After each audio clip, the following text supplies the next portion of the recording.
This video starts from the premise that the current system that we're in is headed for a total collapse. I've made other videos establishing this tenet pretty thoroughly, so rather than repeat myself, I'm going to tackle the big question that many are wrestling with right now. How do we rebuild after the collapse in a way that avoids the mistakes that got us into this mess in the first place? Now, there's some groups, the Zeitgeist movement in particular, which have asserted that since the problems we face are global, the solution needs to be global. I strongly believe that this is erroneous and dangerous. But rather than giving an emotional knee-jerk reaction to the idea, which is actually my instinctual reaction, I'm going to frame the debate in terms of efficiency. Now, human societies, once working, are in many ways similar to machines. There are mechanisms which are put into place to handle known problems, and how well that machine or that society functions is largely dependent on the blueprints that spawned it.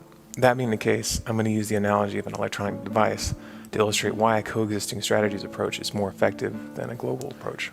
Say you live in a world where computers haven't been invented yet, and you set out to design a device that can be used to send emails, to listen to music, watch videos, to write articles, etc.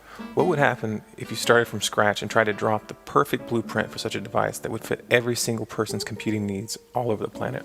If you really think about it, it should be obvious that you would spend a long time at the drawing board, and when you were done, a lot of people would look at your design and say, "No, I don't want a computer that works like that." Some people, like myself, prefer laptops even if they're slightly less powerful because mobility is a priority. Others need systems with multiple hard drives and dual monitors and are willing to sacrifice mobility. And then there's of course the questions of keyboard design, number of USB ports, and operating systems. Not everybody needs or wants the same thing. Now, if you look at the way computers actually did evolve, they came into being out of competing strategies, which is not exactly the same as coexisting strategies. The primary difference being that information and resources were not freely shared between companies to speed up innovation. Nonetheless, over time, people tried the computers that were on the market, and the best innovations ended up being applied to virtually all brands. However, the need for different approaches for different users remained, and even to this day, there's a wide variety of computer types, all sharing technological concepts that work. Now, if you think of this in terms of human societies, right now we have a short period of time before the collapse where we can share ideas about how to best rebuild. You can think of this as R&D, research and development. Rather than taking a competing strategies approach, we should take a coexisting strategies approach, even at this stage, sharing ideas, discussing principles, drawing up designs. However, we should do this with the understanding that when the hammer actually falls, it's going to be up to each community to rebuild in the way that best fits their situation.